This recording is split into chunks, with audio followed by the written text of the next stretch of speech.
With that, we shift from Major League Baseball over to the hardwood. We'll talk some college basketball and some NBA here with John Ryan, professional handicapper and contributor over at BangTheBook.com, at John Ryan Sports, and the number 1 on Twitter.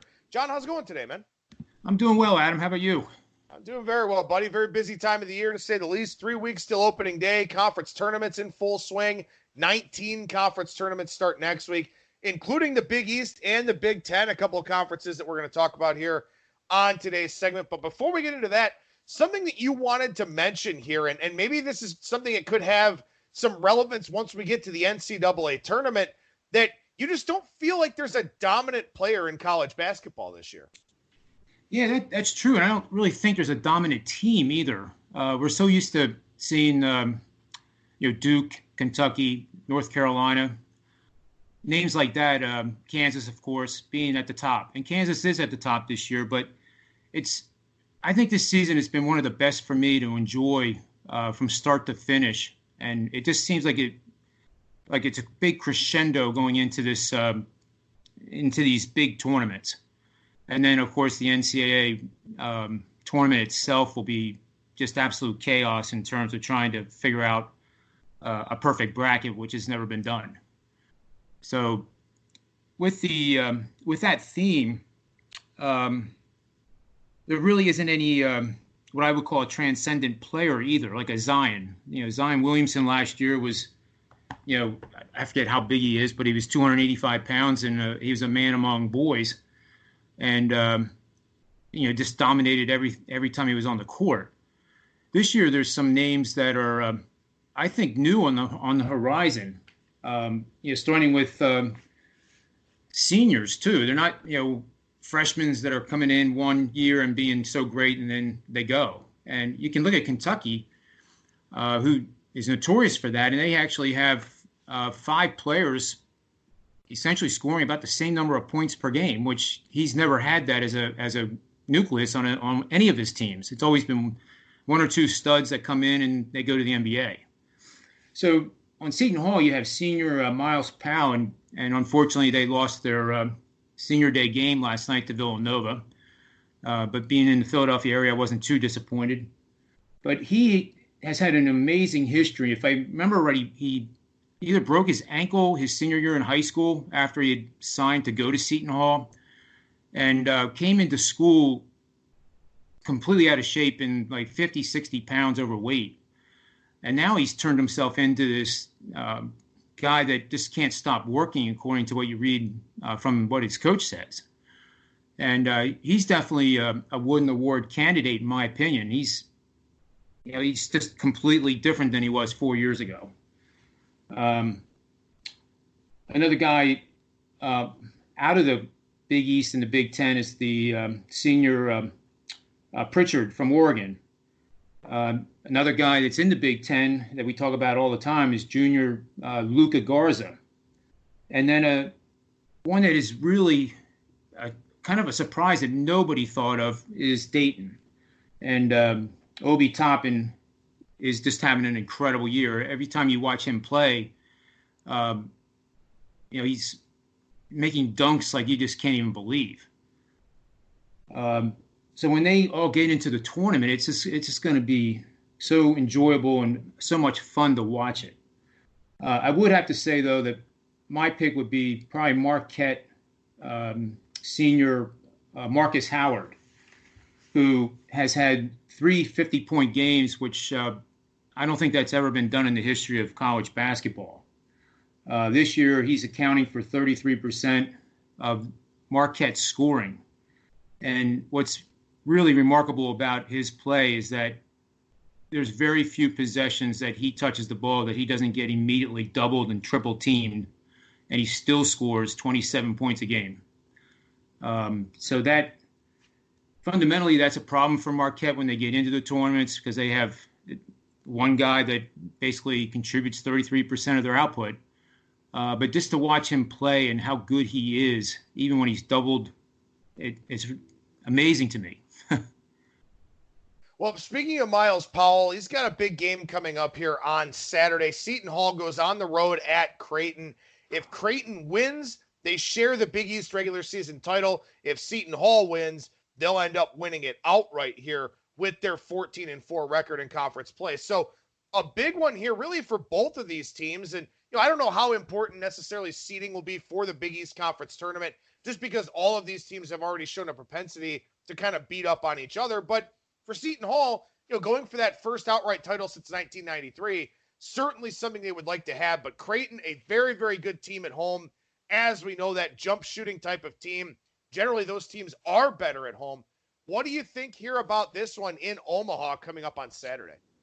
Well, I like Creighton quite a bit already in this game, and a lot of it has to do with the loss that Seton Hall suffered last night.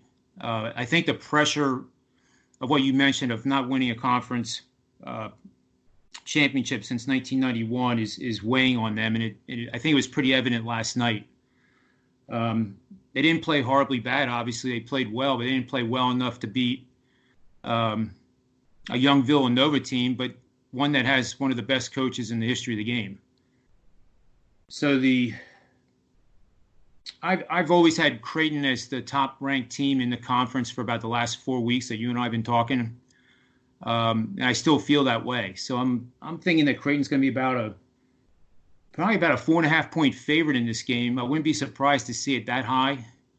It could also open with Creighton as a 2.5-point favorite. Again, we get back to the betting behavior of the public. So how's the public going to look at last night's game? Well, they can look at it two ways. Seton Hall is going for the championship, and they're going to be so focused that there's no way they're going to lose this game. Or it's going to be the complete opposite end of the spectrum where, oh my God, they had their chance to win and they blew it. So how now are they going to go on the road against Creighton and win? So I think that's what will be a real challenge for the lines maker to decide whether it's going to be a skinny favorite or maybe as high as 4.5. Well, another interesting game, another interesting spot here coming up on Saturday. Villanova's on the road at Georgetown. And as we know, Georgetown, not a great team. In fact, they've dropped 5 in a row. But I think that was a big win for Villanova, just simply because, not that they needed it, not that they need any sort of validation, but this is a pretty young team. And in fact, something that's really worth considering here as they go play Georgetown on Saturday is that Villanova's not a deep team. And I mentioned this yesterday in my preview that late in the year here, they've got some young guys. They've got a couple of freshmen, a sophomore, and a couple of juniors playing really, really big minutes that they hadn't really played previously. Last night, they didn't get a whole lot of contributions from their bench. They haven't gotten a whole lot of contributions from their bench most of the season here. Now they've got this game against Georgetown that seemingly means nothing to them. If they go out there and win the Big East, that'll help their seeding for the NCAA tournament. They're obviously already in the tournament. Do you worry about a lack of focus here for Villanova on Saturday at Georgetown? I don't, Adam, because I think there could be a 3-way tie for the regular season championship. And I could be wrong with the tiebreakers, but actually, if Creighton wins, they will have swept Seton Hall, which means that I think that's the first tiebreaker. But right now, Creighton and Villanova are tied, and I think they split. They did split. So then what happens if Seton Hall does lose to Creighton? All three of them are going to be 13-5 for the regular season. So I actually haven't researched what the tiebreakers are, but for that reason, if I am right on that, I think Villanova is going to play as focused as they did last night. Simply knowing that a win gets them possibly a tie if Creighton wins. Well, I'll have to look that up. Well, and that's the important thing, too, is, you got a lot of conference tournament implications. Now, you do have tiebreakers and things like that. And, some conferences do reward the top seeds either with, buys, double buys, triple buys, the timing of the game, stuff like that. I don't necessarily feel like that's a big concern for Villanova and a team like Jay Wright. I think maybe if you're Jay Wright, you kind of enforce this game to the degree that, hey, boys, we don't want to develop any bad habits going into the conference tournament. But at the same time, it's also a thing where we've seen coaches do this. We've seen coaches kind of take the foot off the gas pedal a little bit, give their guys some rest. We'll see it in the Big Ten tournament next week, and we'll talk about the Big Ten here in a few minutes, but we'll see it in the Big Ten tournament where you don't really want your team playing 4 games in 4 days with the NCAA tournament less than a week away. So you may win a game or two and then kind of scale it back, take your hand off the throttle a little bit, and go ahead and give your team a little bit of rest. I don't know if Jay Wright does that, but I think he's in the right type of situation to possibly do that because he's got 5 guys that play essentially 75+% of the minutes available, and they're younger guys that necessarily haven't been in that type of role. So I kind of look at this as maybe a little bit of a letdown spot for Villanova, maybe a little bit of a maintenance spot coming up here on Saturday, excuse me. So if you like Villanova, maybe you and I might have to come up with a little bit of a friendly wager on that one. Okay, I definitely will do that with you. All right, one other game in the Big East to talk about here, the surging Providence Friars. And this is a team that, I thought coming into the season, I kind of liked Providence. I thought they were maybe one of those middle-tier shots to make a big push here in this league. I didn't think Seton Hall would be as good as they were. I didn't think Creighton was as good as they are. Villanova, I expected, of course, to be very good. But I thought Providence had a legitimate shot to go out there and win this conference. And maybe they do win the conference tournament, but they've won 5 in a row here already. And they should get another confidence-building game this weekend against DePaul. I definitely agree. They're, as we talked on the show here several weeks now, when you have to go play at Providence, it's a nightmare for the Road Warrior for sure. They're 18-12 now and a definite bubble team. And if they win a couple games in the tournament, at least maybe get to the semifinal, I think they're in. They kind of remind me of a Purdue team in the Big Ten, and Purdue's record is slightly worse. But Purdue's had some tough losses, but now they're starting to just click. And that's a team, as we talk about the Big Ten, that could make a run and also get an invite. So with Providence, they're 15-14 against the spread for the season with 1 push, 18-12 overall. But they've won, as you said, 5 in a row and covered all 5 by significant margins, which means they've done something here to improve their game because the public sentiment is not catching up to them. It's similar to a stock like we're seeing in the market now that is trending. Maybe a Tesla is a good example, and it's doing things that 99% of the people in the world that follow that stuff don't think is sustainable, yet it keeps going higher. And I think that's the example here with Providence. Just because a team wins 5 in a row against the spread doesn't mean you start fading them. It's like flipping a coin on heads and tails. If you have 7 previous flips that were heads, it doesn't mean tails is due. It's a term called mutually exclusive. Every flip is unique to itself, and each game is unique to itself as well. Of course, there's trends that we use to develop systems and betting queries that produce profits over time. But Providence is a team that is very scary right now if you're the opponent. All right, let's transition over to the Big Ten side of things here because we got a few talking points in this conference, and I want to make sure we got some time to spend on the NBA here at the end. But we fast forward ahead to Sunday here in the Big Ten, Ohio State and Michigan State, a game on your radar. And look, I mean, this conference tournament in Indianapolis is going to be absolutely crazy. I think you've got at least 8 teams that have a legitimate chance at winning this thing. You probably wouldn't have said that about Ohio State maybe 4 or 5 weeks ago, but the Buckeyes now playing a whole lot better. Michigan State's won 4 in a row. Tom Izzo doing his usual March thing here. But Chris Holtmann takes his team up to East Lansing on Sunday. What stands out about this Ohio State-Michigan State game to you? Well, depending on what Maryland does in their game, this could actually be for all the marbles of the regular season. There's a lot of things that have to happen for that to occur, but this is a big-time rivalry, and this will be, for these teams, they went through their adversity, and it looked like, what's wrong with them? They were supposed to be so good. and they were playing bad, and they were losing games badly, and it just didn't seem to be working. The chemistry wasn't there on either team. But again, you mentioned the great coaching that they have, and now they've completely reversed course and show why they are a top 5 team. Ohio State, I believe, was ranked as high as 3rd in December. Michigan State was the preseason number 1. So when I see these things roll around, again, it's the public sentiment. The way people vote is sentiment.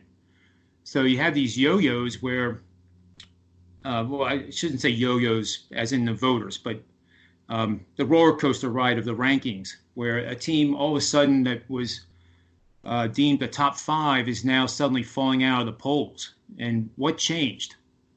And I ask myself that question every single week, if not every single day. If the players and the talent are there, I've always presumed, and presumed correctly, that they're going to figure it out and get it right. Ohio State on January 23rd had just got done losing 6 of the last 7 outright.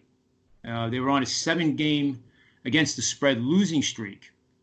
And then all of a sudden, almost out of nowhere, they played Northwestern and then Indiana, big win over Michigan. They kind of laid an egg on the road at Wisconsin, but now have ripped off 5 of the last 6. So overall, that's 8 of the last 10 that they've won and covered. And again, the team, like a Providence, the line has not caught up to Ohio State. So Ohio State would be one of those teams that I would not even want to step in front of the freight train and try to fade them. So they play Illinois tonight at home. And, the line's 5.5. I'm a little surprised that that's not – I expected it to be around 7. But Illinois, in their own right, is playing very, very well. And it's an example of the Big Ten. I always said, Adam, that I wanted to see 7 teams, and I was predicting 7 teams in the top 25.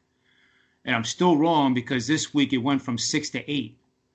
So you have 8 of 14 teams ranked in the top 25, and that hasn't happened for many, many years. So I'm curious here with the Ohio State sentiment, kind of growing almost, quietly compared to Michigan State, because everyone just expects Michigan State to be good in the month of March, and obviously they're trending that way. What do you think this line looks like here on Sunday? I have Michigan State just favored by a little bit, only because it's at home. I can tell you right now, I like Ohio State in that game a lot. And I like them even more if they defeat Illinois by double digits, which I will expect that to happen tonight. It's not really that bold a statement being at home and they're 5.5-point favorites to win by 11. But I think that type of win will make it 4 in a row, and then they have the finale against Michigan State.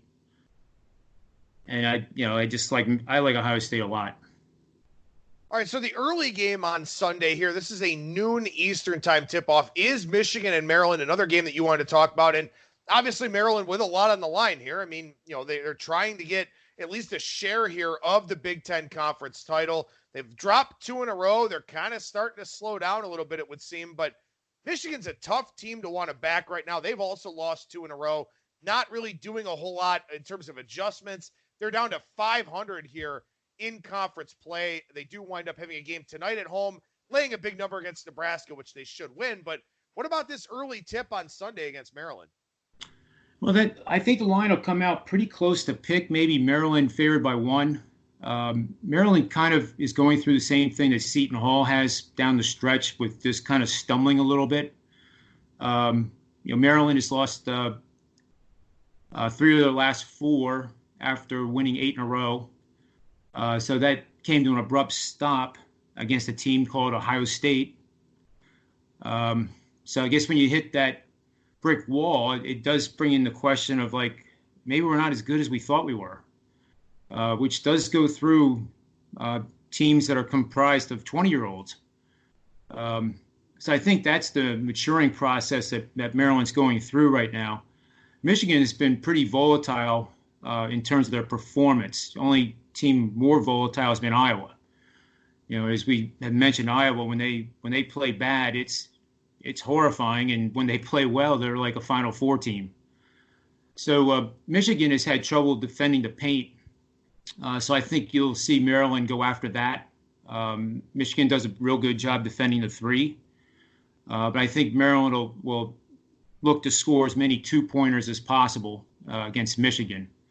In terms of a pick, I don't have a coin in front of me, but I would flip it. I don't have a feel for this game at all. One other thing that you want to talk about here with regards to games coming up this weekend in the Big Ten, Penn State and Northwestern here on Saturday afternoon. Northwestern only has 2 wins in conference play. They are both over Nebraska. They won on the road 81-76 in overtime. They won at home by 5 points as well. Those are the only 2 victories here for Northwestern in Big Ten play. So kind of a one-shot deal for them once they get to Indianapolis, and they'll probably be one and done when they get there. But what you want to talk about here specifically, as it is senior day for Northwestern here, you want to talk about that last home game and sort of something that you found with that. Yeah, it's pretty interesting stuff, to be honest with you. I want to back up to a game with Penn State against Michigan State. And I'm sure everyone watched that and knows what the result was. But there was a trend in that game where if you're playing the third consecutive opponent that's ranked, which Michigan State was, they're 0-7. So I obviously put out a pick on Penn State, and I'm watching it up 19, 40-21. Man, am I looking smart. And then all of a sudden, it just went down the toilet. And that is the second time now that Penn State has blown a 20-point halftime or second quarter lead. They did it against Rutgers, but hung on for a 1-point win, also at home. So now I have some question marks about Penn State going into Northwestern here, but they are playing Northwestern. And Northwestern is, in their last home game of the regular season, they're 2-8 over the last 10 seasons in their last home game. So I think that, that kind of reflects the kids are obviously playing their hearts out in their last home game, especially the seniors.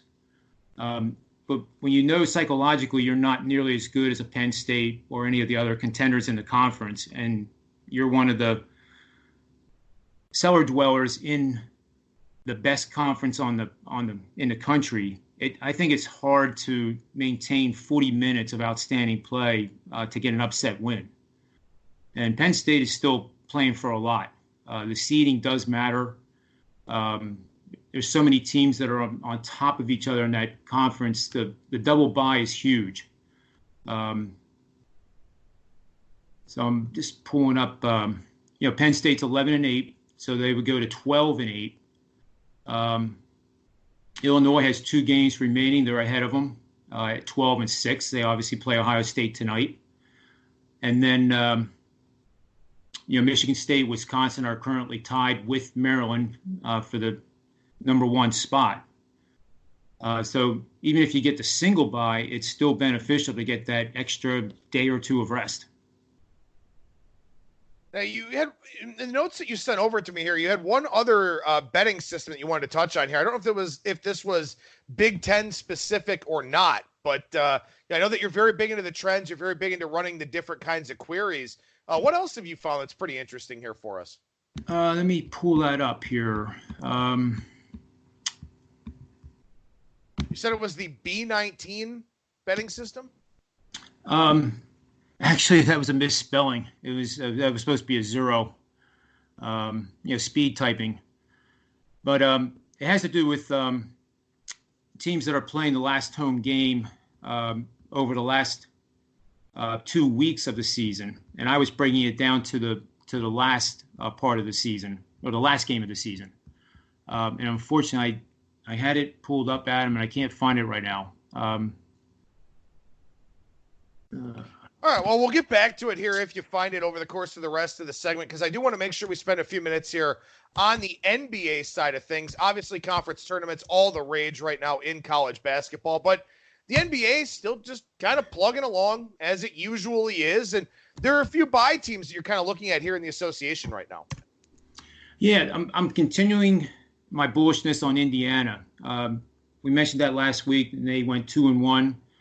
And in the article, too, that I write for Bang the Book and you on Thursdays, I mentioned that the game last night was going to be a real test. And anymore, Milwaukee is, again, a team you just don't fade. You just don't want to lose money going against them. They're a team like we had talked about previous in this chat with Tesla. You know, that stock just keeps going higher, and everybody's amazed that, you know, is this thing ever going to correct? Is it ever going to stop? And that's how Milwaukee is. And if I look at the metrics that I follow with games that they've played after the All-Star break, they're better than they were at any other point in the season. So I know it sounds ludicrous to say that, you know, they could win straight out. It's not out of the realm of possibility, because there's really, even the Lakers and the Clippers right now are not in the same league. They're just a team that I highly recommend that you know, if you're going to bet on one of their games, bet on them. For the Pacers, they're looking like a team that can make a run up the standings and get a decent seed. Last week, I think I had a small thought in my head that maybe they were the team that could knock off Milwaukee, but, you know, unless they suffer a serious injury to Giannis or some other key player, the chances of Milwaukee not winning the East is pretty remote. Now, there are a couple of other teams that you're looking at here out in the Western Conference, and one is, you know, relatively unappetizing. They've been one of the worst teams in the NBA throughout the season, and the other has some additional upside thanks to a player that came back a couple of months ago. Let's start with the Golden State Warriors. What is it that you're kind of looking at with them? They've been playing better to this point. And now you have Steph Curry coming back, I believe, tonight. So his contribution will be, I don't think you're going to see him play more than 30 minutes in any game the rest of the season. But just his presence on the court is going to make those younger guys that have been playing in this season that much better. And I don't think that's going to be reflected in the lines. Let's see, Golden State. Their scoring has been up too. They're averaging 106 for the season, and over the last three, they're averaging 114. Over the last 10, it's back at their season average of 106. So if they continue to score points above 110 a game over the next several games, that 10-day moving average, as they call it, will go above the season average, and then that's when you have all three of them trending up. And that would be a bullish case for the Warriors. And then the other team that really sticks out right now is the Pelicans. And obviously this is due to the return of Zion. They're averaging 116 on the season without really having him they only had him for this past month. Over the last 10, they're averaging 6 points more than their season average, which is 122. And then over the last three, they're averaging 124. So whether they can win enough games to get up into the playoffs remains to be seen. But that's another team that I would bet on aggressively, and I would not stand in front of the freight train and try to fade them. Even if they're on the road, it's just a dangerous way to lose money. One more thing on the NBA side here. We know we get a lot of 3 and 4s, 4 and 6s, some good situational betting opportunities in the NBA throughout the season, but especially now here late in the year, because we're going to have some teams that won't have legs, some teams that will, some teams that are tanking, as we know, so on and so forth. But the last thing to mention here as far as the NBA goes, you mentioned here that you got a betting system that's pretty interesting here with a third game in 4 nights angle. Yeah, it's I'll try to say this slowly in case people are writing it down. But it goes like this. It's playing 3 games in the last 4 days. You're playing an opponent. I'm sorry. The opponent is coming off 3 games and is playing the 3rd game in the 4th day. Man, I must be getting old, Adam. I can't even talk. All right, so the opponent is coming off a win of double digits, 10 or more points, on the road, and they're playing a home dog, so the opponent is favored.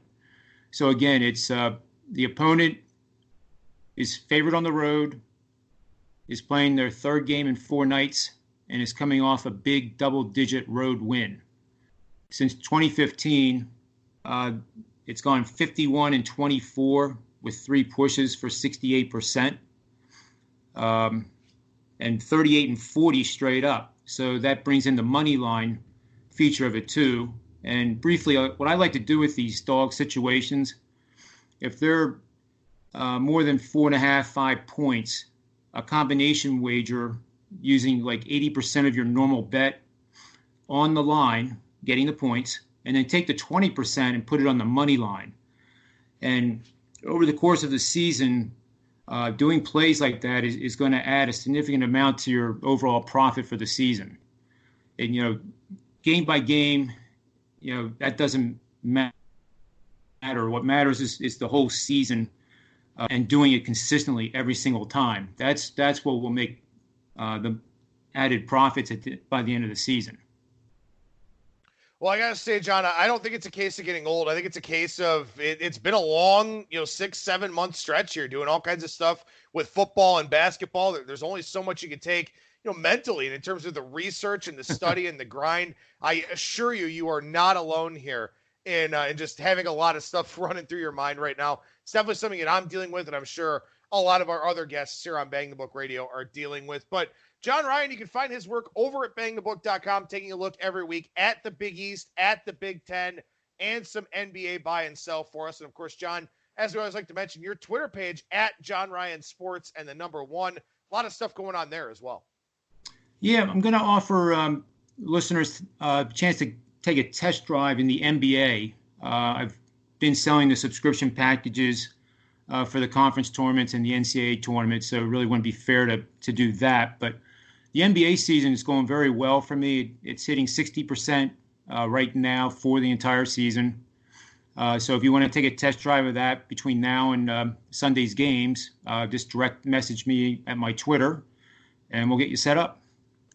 There you go. Once again, make sure you follow John on Twitter at John Ryan Sports and the number 1, and check out his work over at BangTheBook.com. John, always a pleasure. Thank you so much for joining me, man, and we'll talk to you again next week, probably on Wednesday with no Thursday show. That sounds great, Adam.